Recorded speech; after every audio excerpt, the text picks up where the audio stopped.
So, chapter 7, let me see. I'll share the screen. Maybe this chapter is very familiar with you because you're the bachelor degree of kind of like English education, right? Yeah, right. So maybe you've learned some, you have some knowledge of cognition.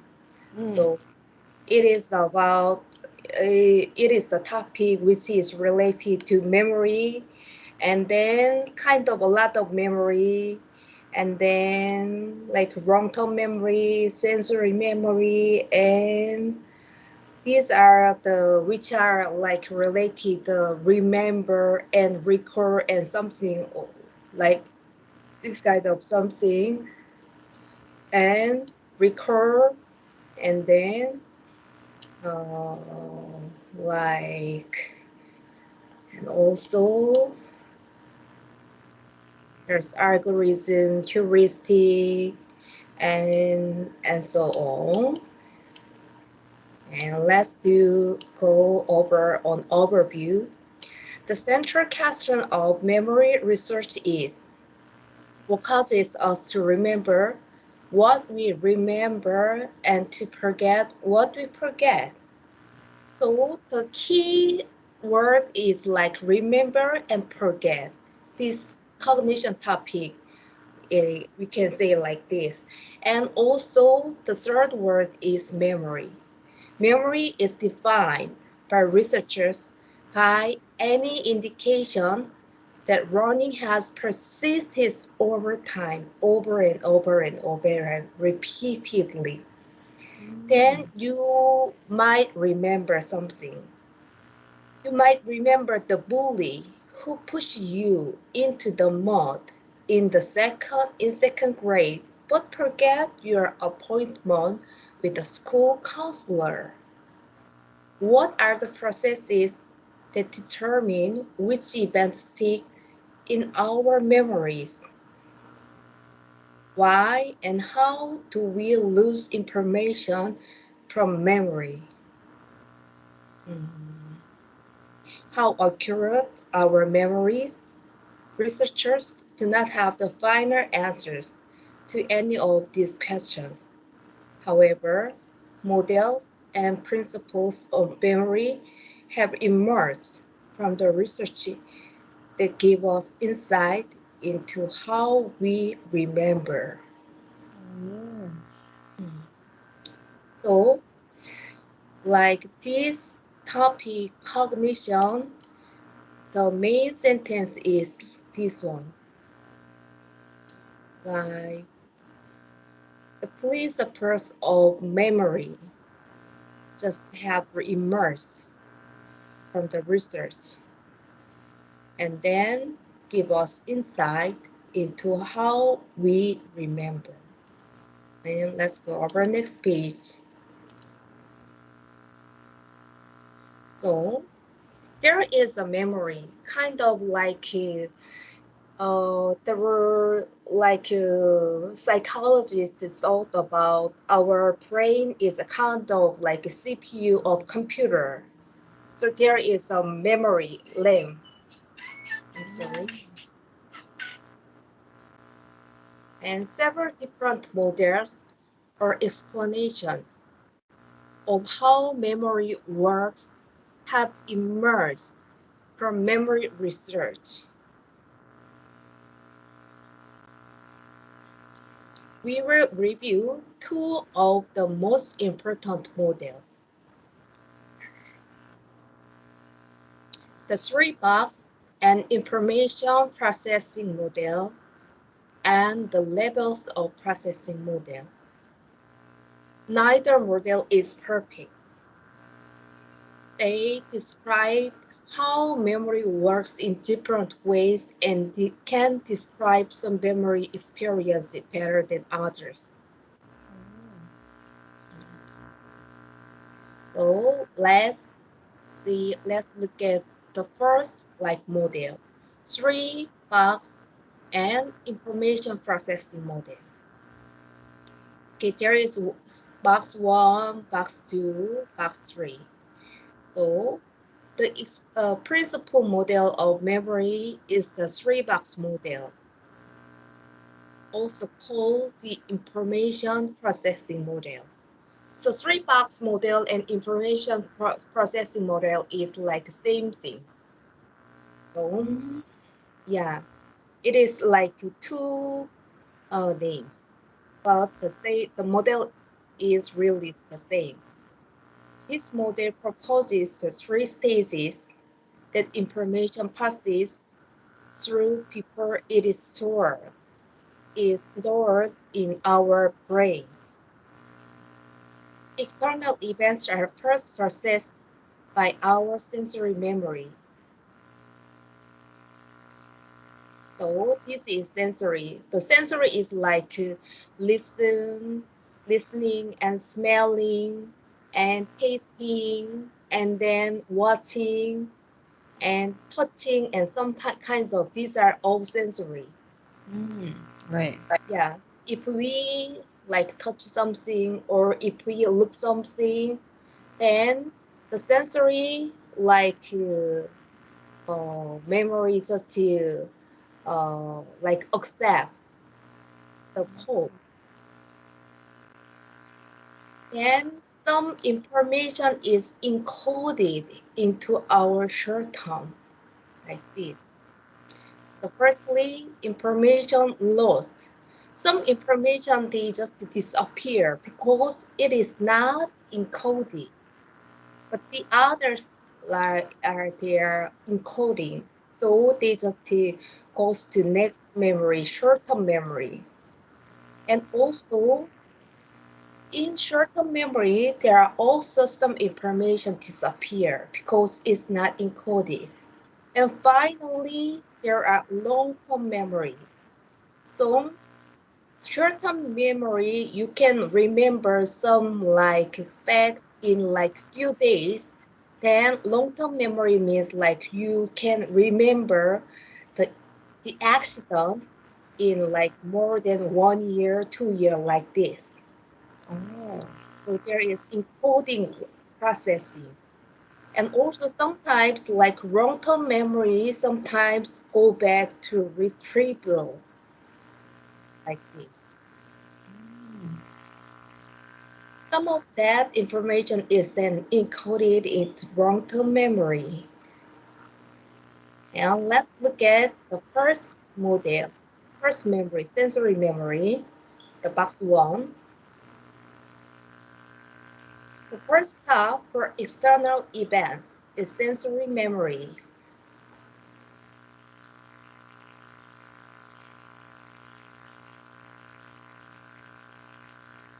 It is a split-cycle holding tank for incoming sensory information.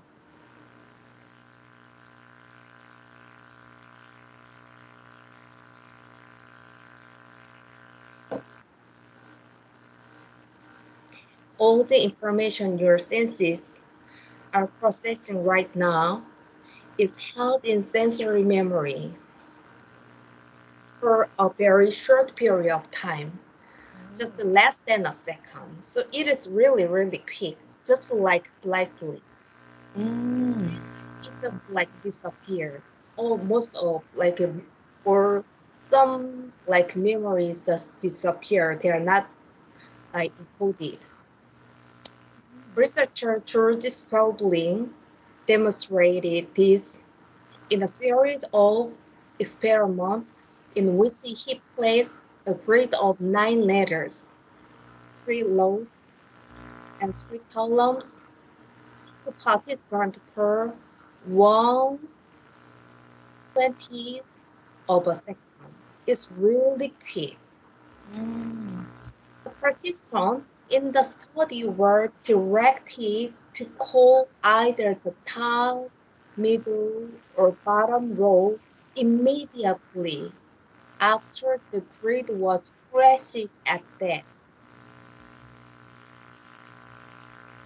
The participants could recall any of the 3 rows perfectly, except experiment demonstrated that the entire brain must be held in sensory memory for a split second.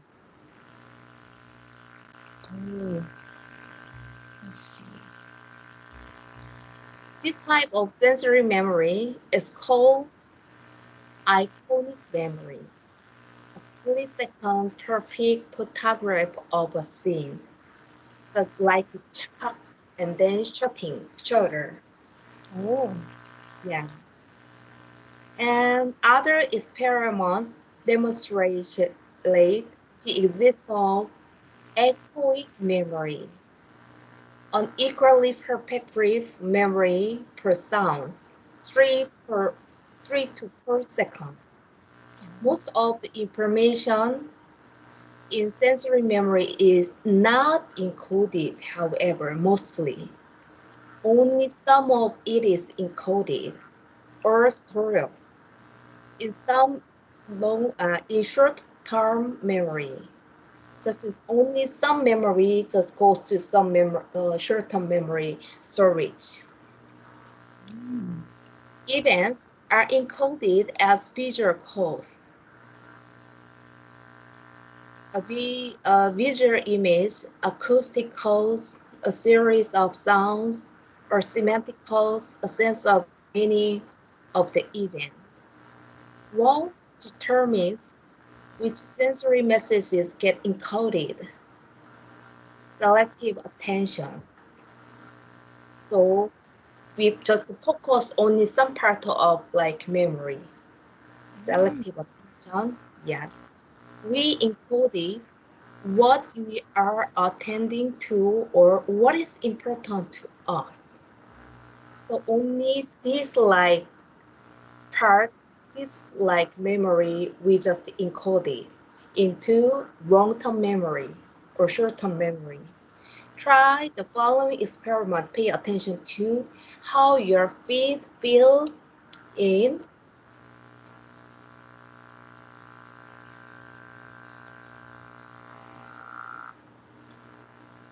your socks right now.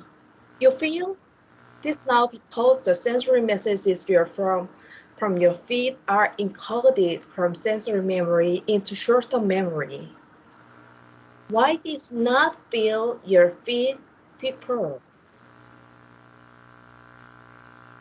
Because the messages entered sensory memory but were not encoded because you were not selectively attending to them.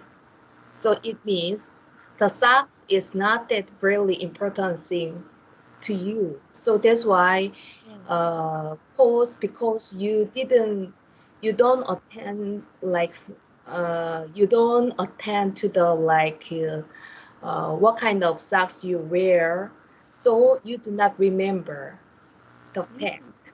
Mm. So only like these messages, like selective attending messages, they goes to encoded and then goes to long-term memory storage. Sometimes selective attention is not as controlled.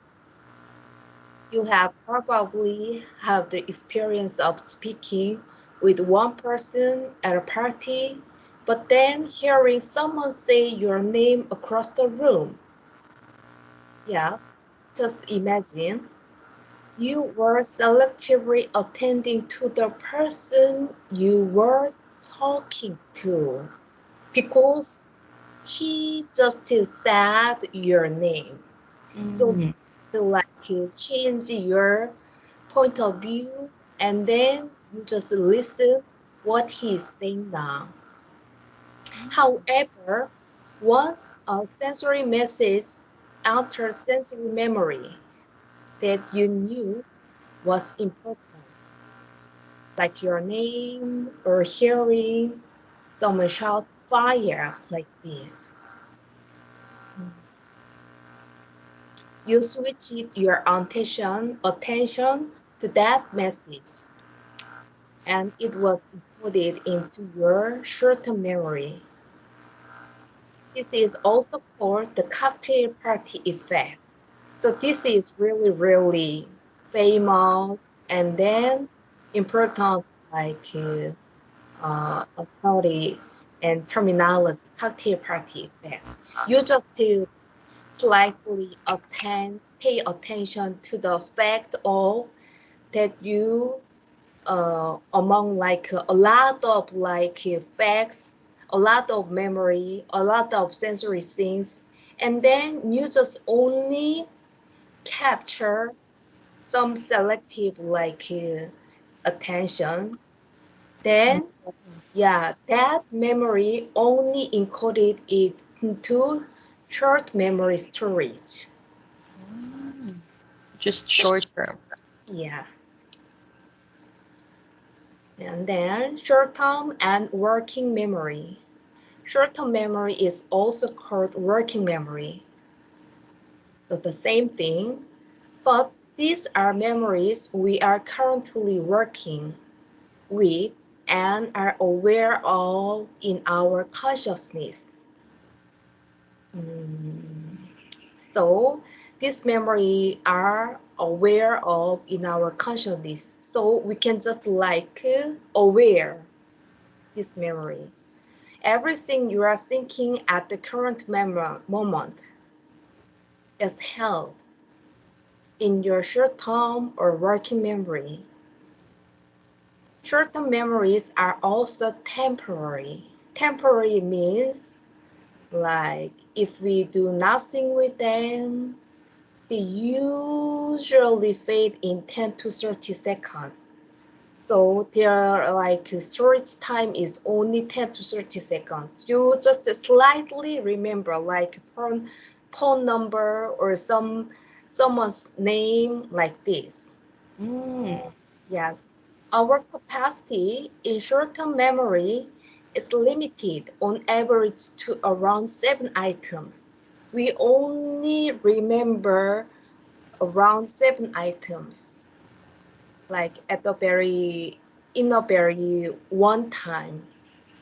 This Mm. average was established in a series of famous experiments by George Miller titled The Magical Number 7 plus or minus 2.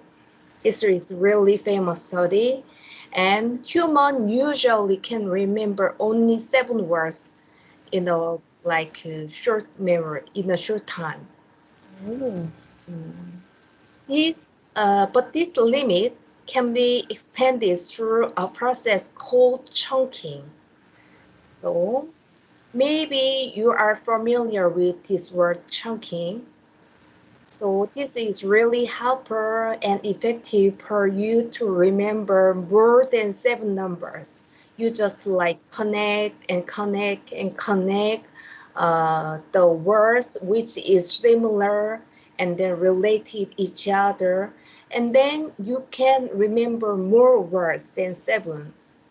So if you Mm. remember a grocery list with 15 items on it, 15, you could chunk or group the items into no more than 7 groups. Most like mnemonic devices, memory aids are really examples of chunking. If you memorize the names of planets by remembering the sentence, my very educated mother just served us nachos. You chunk the name of the planets into the first letters of the words in one sentence. Another way to retain information in short-term memory is to rehearse or repeat it. When you look up a phone number and repeat it to yourself on the way to the phone, you are rehearsing that information. The simple repetition can hold information in short-term memory, but other strategies are more effective in ensuring short-term memories are encoded into long-term memory. So let's look at the last box, long-term memory. Since memories fade from sensory and short-term memory so quickly, we obviously need a more permanent way to remember events. Long-term memory is our permanent storage. As far as we know, the capacity of long-term memory is unlimited. No one refers their memory as being full and unable to encode new information. Studies show that once information reaches long-term memory, we will likely remember it for the rest of our lives. Mm. Usually, like once information reaches long-term memory, we will likely remember it for the rest of our lives. But however, memories can decay or fade from long-term memory, so it's not truly permanent. Some memories just like disappear from long-term memory. Mm. So long-term memories can be stored in three different formats. So format number one is episodic memory, and format number two, semantic memory, format number three, procedural memory. The episodic memory, memories of specific events, stores in a sequential series of events. Example, remembering the last time you went on a date. Hmm. So, like a sequential series of events, Mm. episodic. So, like it is the episodic is related to the word episode. And semantic memory, general knowledge of the world stored as fact, meanings, or categories rather than sequentially. Yeah, example, what is the difference between the terms effect and affect? So, like the meaning and categories and facts which are related to the world, they are just destroyed at semantic memory. Mm. And procedural memory, memories of skills and how to perform them. These memories are sequential but might be very complicated to describe in words. Example, how to throw a curveball, how to ride a bike, how to drive a car like this. There Oh. is like a step by step. So there are three kinds of like long-term memory like permits.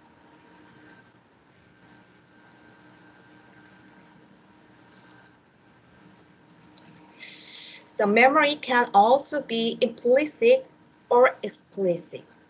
Explicit memories, also called declarative memories, are what we usually think of first.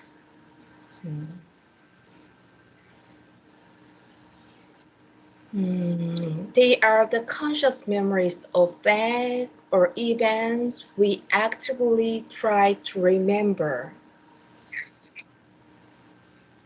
When you study this chapter, you try to form explicit memories about the memory theories. Implicit memories, also called non-declarative memories, are unintentional memories that we might not even realize we have. For example, while you're helping your friend clean her house, you might find that you have implicit memories about how to scrub a floor properly after watching your parents do it for so many years. Mm. Yeah. So I this see. example is really clear. Yeah. Mm. So memory researchers are particularly interested in individuals who demonstrate like photographic memory. Psychologist Alexandra Louvria studied a patient with eidetic memory who could repeat a list of 70 letters or digits. The patient could even repeat the list backward or recall it up to 15 years later. Ooh. Root and other researchers show that this rare individual seems to use very powerful and enduring visual images.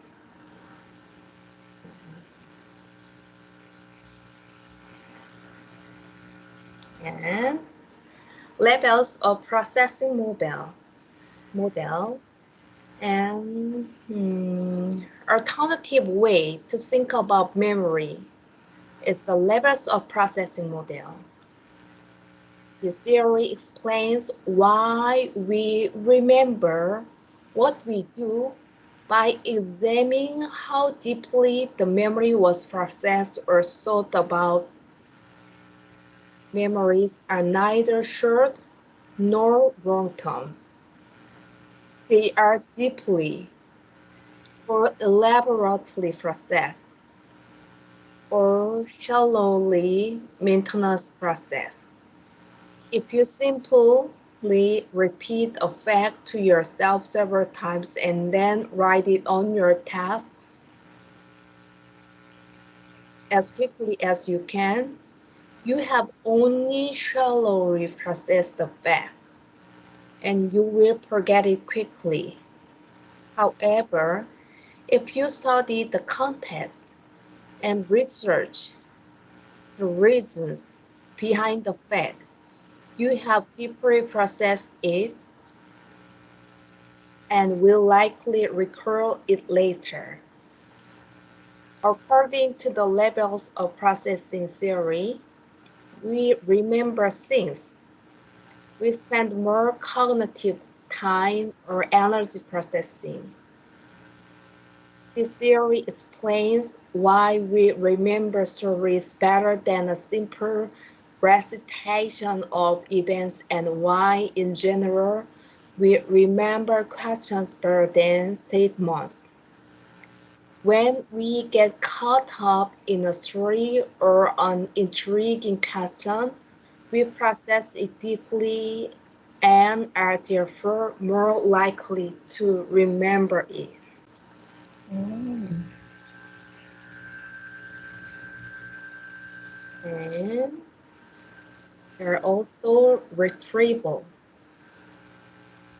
The last step in any memory model is retrieval, or getting information out of memory so we can use it. So we just like pick some memory and then use for some of our daily lives. There are two different kinds of retrieval. One is recognition and the other one is recall. So recognition is the process of matching a current event or fact with one already in memory. For example, have I smelled this smell before? Yeah, just this is just recognition. Something, Oh.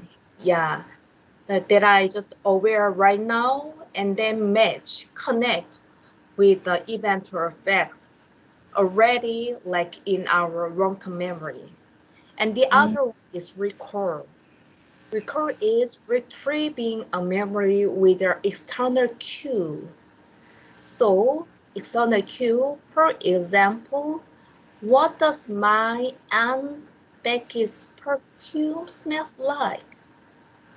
Studies have identified several factors that influence why we can retrieve some memories and why we forget others.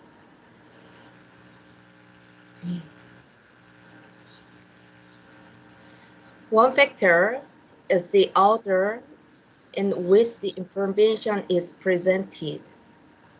In some of the first psychological experiments, Hermann Ebbinghaus established that the order of items in a list is related to whether or not we will recall them.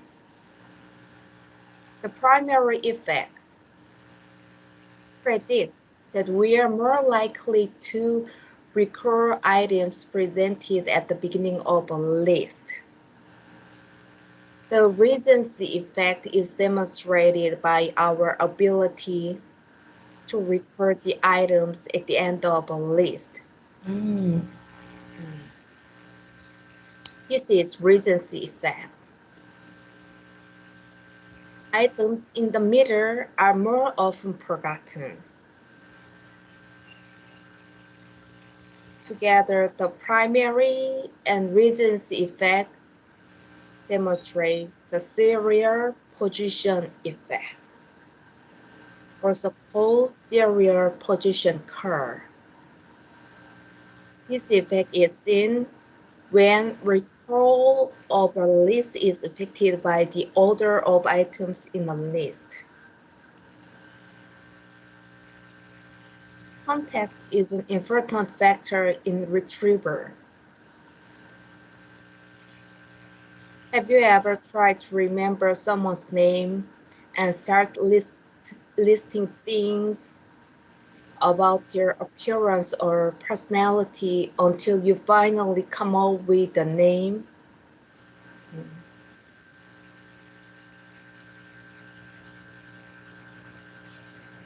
This temporary inability to remember information is sometimes called tip of the tongue phenomenon. So Right. almost no, but I just have some difficulty to just to you know, spit out like something, some like fact and some memory thing. One theory that explains why these might work is the semantic network theory. This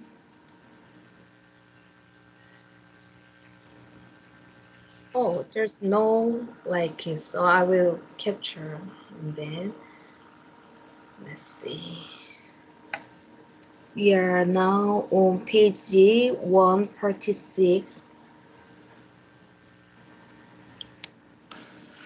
Let me see.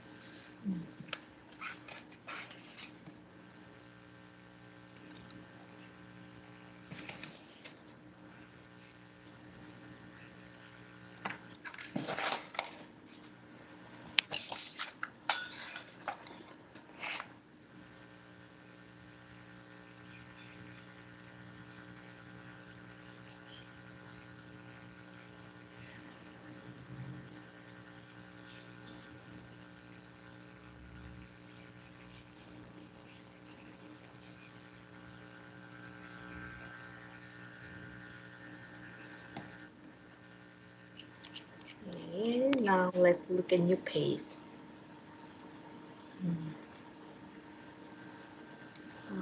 Let's see.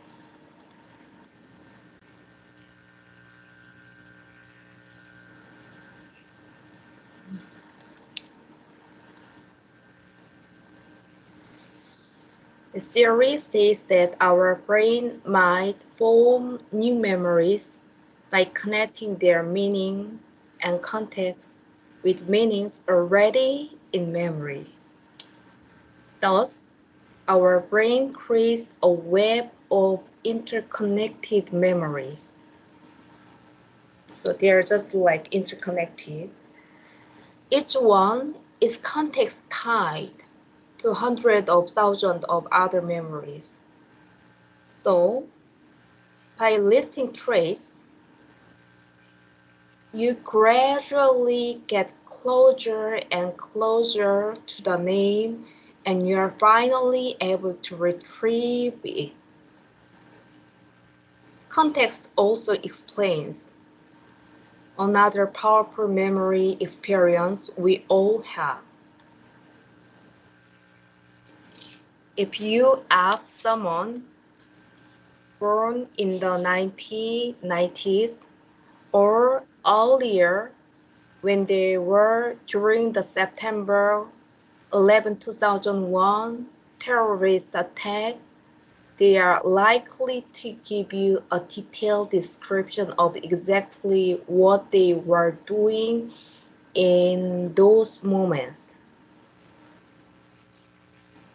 These flashbulbs memories are powerful because the importance of the event calls us to encode the context surrounding the event. However, some studies show that flashbulb memories can be inaccurate. Flashbulb memories can be inaccurate. Perhaps we tend to construct part of memory to fill in gaps in our stories. The emotional and situational context of memory can affect retrieval in yet another way. Studies consistently demonstrate the power of mood concurrent memory or the greater likelihood of recurring an item. When our mood matches the mood we were in when the event happened, we are likely to recur happy events when we are happy and recur negative events when we are feeling pessimistic.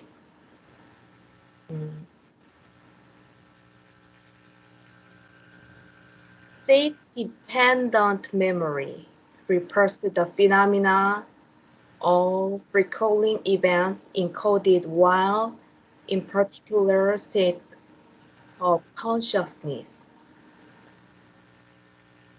So if you suddenly remember an appointment while you are drowsy and about to go to sleep, you need to write it down. Yeah, very possibly you will not remember it again until you are drowsy and in the same state of consciousness. Like alcohol and other great drugs affect memory in similar ways. So this is very fun, yeah, interesting. And there's another memory, constructive memory. Maybe you've seen media coverage of the recovered memory phenomena. Individuals claim suddenly to remember events they have repressed for years, often in the process of therapy, like psychotherapy. It just repressed the memory in the unconsciousness and then suddenly just like you remember. So parents have been accused of murdering and even killing children based on these recovered memories. While some of the memories can be corroborated by other means,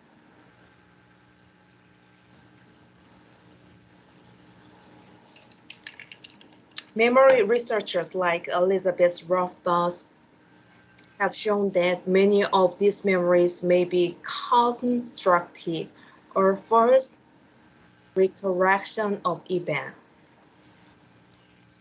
A constructive memory can refer to first details of a real event or might even be a recollection of an event that never occurred.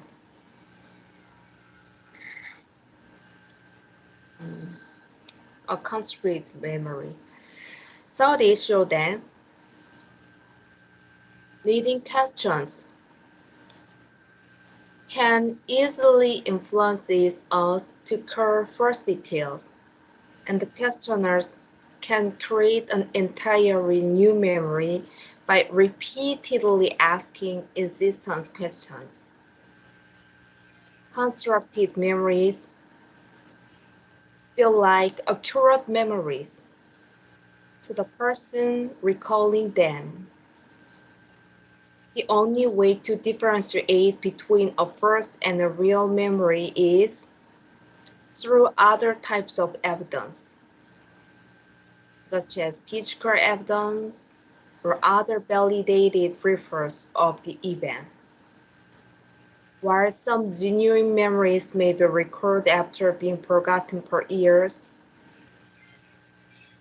researchers and therapists are investigating ways to ensure memories are accurate and innocent people are not accused of acts they did not commit. Mm. And next topic is forgetting. This is really fun. Sometimes, despite our best efforts, we forget important events or facts that we try and want to remember. One cause of forgetting is decay. Forgetting because we do not use a memory or connections to a memory for a long period of time. For example, you might memorize the state captures for a civics test, but forget many of them soon after the test because you do not need to recall them. However, your study was not in vain. Even memories that decay do not seem to disappear completely.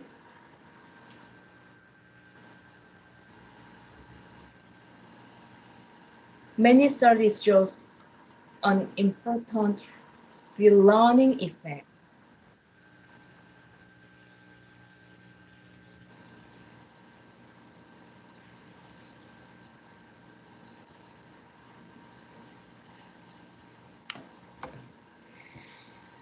If you have to memorize the characters again, it will take you less time than it did the first time you studied them.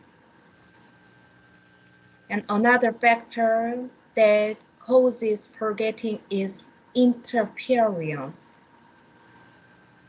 Sometimes other information in your memory competes with what you are trying to recall. Interference can occur through two processes.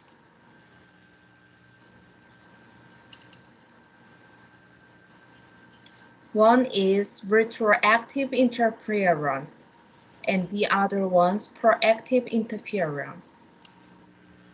So, the one is learning new information interferes with the recall of older information. If you study your psychology at 3 and your sociology at 6, you might have trouble recalling the psychology information on a test the next day. Yeah. And proactive interference. All the information learned previously interferes with the recall of information learned more recently. If your researcher reads you a list of items in a certain order, then reread them differently and ask you to read them in the new order. The old list proactively interferes with recall of the new list. So up to now, so we will continue tomorrow how memories are physically stored in the brain. Okay. Mm. So do you have any question about today's lecture? No, none so far. It was Yeah, actually very relatable because it happens to us every day. yeah. So like we can apply to our daily lives, if, especially like chunking. So you can just memorize. You can remember something more easily using the chunking like theory, and then also to forget like interference. Mm. So you just can apply to our lives. So for some, oh, okay, time is up. So if you Oh, don't I have any see. question, okay, let's go real day. Okay, and I'll see you tomorrow morning or same Uh, time today. Same time today. Okay, so 6 p.m. Yeah, yeah. See you tomorrow at 6 p.m.